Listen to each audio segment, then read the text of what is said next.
bien-aimés dans le Seigneur, que la paix de notre Seigneur Jésus-Christ accompagne chacun de nous. Nous sommes dans notre émission Digmaso, qui veut dire seule la prière. C'est une langue bassa au Cameroun. Bien-aimés, nous devons prier pour tout en tout. Nous devons devenir des hommes de la prière. Nous devons vivre par la prière pour la prière. Au nom de Jésus de Nazareth. Nous sommes dans notre Bible, Matthieu chapitre 10, le premier verset. Puis ayant appelé ses 12 disciples, il leur donna le pouvoir de chasser les esprits impurs et de guérir toute maladie et toute infirmité. Nous nous trouvons maintenant dans le verset 6. Allez plutôt vers les brebis perdues de la maison d'Israël. Il leur donnait la recommandation. Allez prêcher et dites, le royaume des cieux est proche. Guérissez les malades, ressuscitez les morts, purifiez les lépreux, chassez les démons. Vous avez reçu gratuitement, donné gratuitement.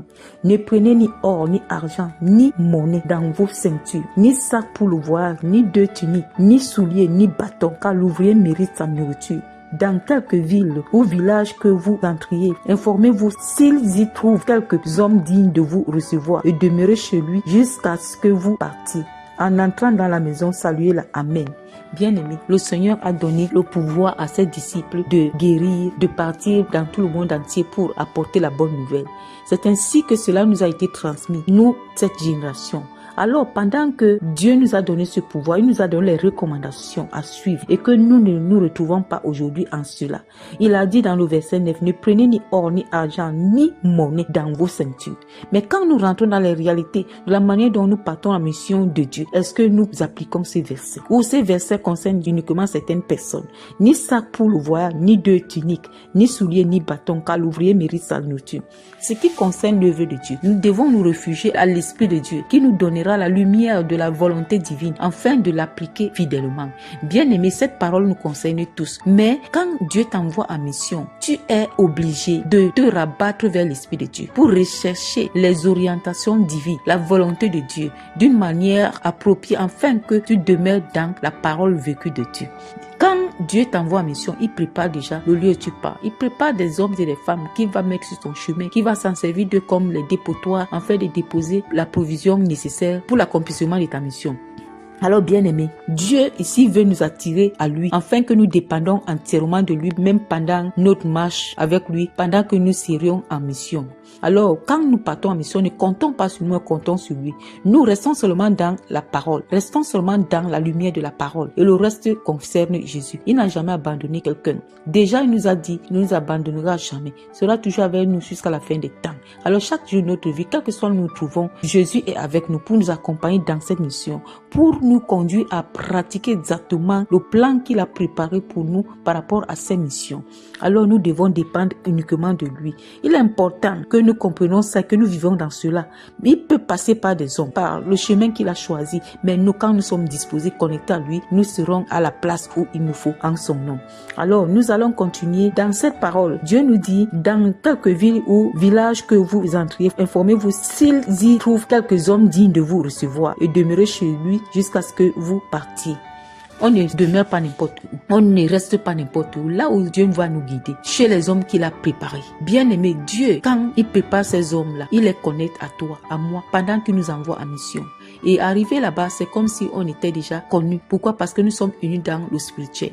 Mais il est possible que chacun de nous ait des différences au travers des habitudes. Cela n'est pas trop important. Ce qui est important là, c'est que nous sommes unis par lui. Alors, toutes ces habitudes-là nous conduiront à nous comprendre, à nous connaître et puis à nous supporter. Déjà, il a dit, il nous a laissé un commandement nouveau. Aimez-vous les uns les autres comme je vous ai aimé. Dans ce commandement-là, quand on se retrouve, nous allons nous supporter les uns les autres, sans toutefois juger le frère ni la sœur. Alors nous allons accomplir notre mission dans les attitudes de ce qu'il a préparé en son nom.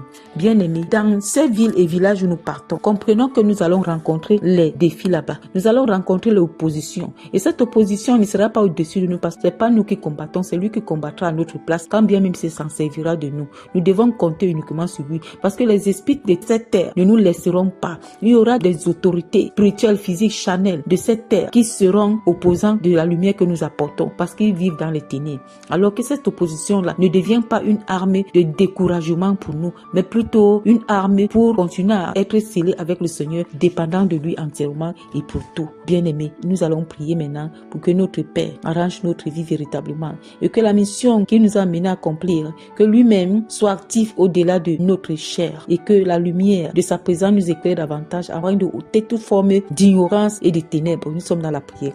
Éternel, notre Père, notre Dieu, béni sois-tu éternellement. Merci pour mon frère, pour ma soeur. Merci pour la mission que tu m'as mené à accomplir dans cette nation, dans cette ville et ces quartiers.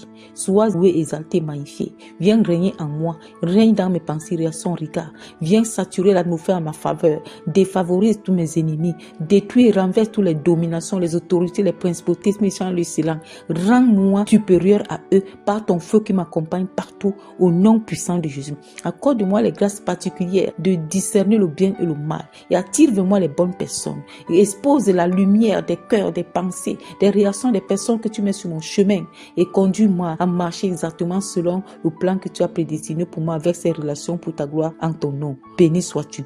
Notre Père, notre Dieu, permets que dans la marche avec toi par rapport à l'accomplissement de ces missions, que tu continues à m'enseigner, à m'éduquer davantage pour me conduire à la perfection finale, pour la sainte gloire de ton nom. Ainsi soit-il pour mon frère, pour ma soeur, connecté à cette vidéo. Continue à donner les forces, les capacités d'avancer librement avec toi, peu importe ce que nous allons rencontrer sur le chemin. Que ta lumière demeure dans nos familles qu'on a laissées derrière et tout ce qui nous appartient directement, indirectement, et que toi tu sois glorifié éternellement. Merci Seigneur pour tout. Merci de nous voir exaucés. Reçois la gloire. Alléluia. Alléluia. Amen. Bien, nous sommes à la fin de notre émission Digma Sore, qui est une langue au Cameroun Bassa, qui veut dire seule la prière. Que toute la gloire revienne à notre Père céleste dans notre vie et que ce que Dieu vient de nous transférer maintenant nous transforme et nous devenons le sel de la terre qui va assaisonner les vies de plusieurs. Que toute la gloire revienne à notre Père céleste. Alléluia. Alléluia. Alléluia.